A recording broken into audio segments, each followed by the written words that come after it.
Copa আমেরিকার final ম্যাচের জন্য অনুশীলন করল লিও মেসিরা। কলম্বিয়াকে নিয়ে সাংবাদিকদের প্রশ্নে একই বলল লিওনেল মেসি। দর্শক, কোপা আমেরিকার ফাইনাল ম্যাচে কলম্বিয়ার বিপক্ষে মুখোমুখি হতে যাচ্ছে আর্জেন্টিনা। হাতে গোনা মাত্র আর 2 দিন, তারপরেই কলম্বিয়ার বিপক্ষে এই ফাইনাল ম্যাচে মুখোমুখি হবে আর্জেন্টিনা। ম্যাচটি অনুষ্ঠিত হবে যুক্তরাষ্ট্রের হার্ড রক স্টেডিয়ামে।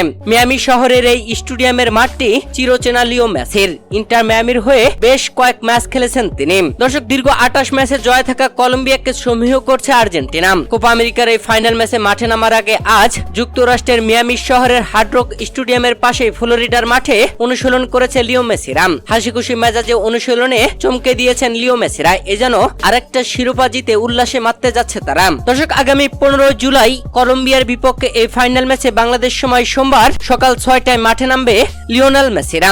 আর এই ম্যাচ নিয়ে ফক্স স্পোর্টসের সাংবাদিক সাক্ষাৎকার নিয়েছেন লিও মেসির। সেখানে কলম্বিয়াকে নিয়ে প্রশ্ন করতেই তিনি উত্তর দেন, আমরা উরুগুয়ে ও কলম্বোর সেমিফাইনাল ম্যাচ দেখেছি। আমরা জানতাম যে এটি যেই হোক না কেন একটি কঠিন ম্যাচ হবে। আর এর কারণ কলম্বিয়া দীর্ঘদিন ধরে হারেনি। এটি এমন একটি দল যেখানে খুব ভালো খেলোয়াড় রয়েছে। ফরওয়ার্ডে তাদের দ্রুত এবং গতিশীল খেলোয়াড় রয়েছে। তবে এটি একটি ফাইনাল ম্যাচ হতে যাচ্ছে। ফাইনাল সবসময় ভিন্ন ম্যাচ হয়। দর্শক, লিও মেসির এমন কথা আপনার কাছে কেমন লেগেছে জানান ভিডিওর কমেন্ট বক্সে।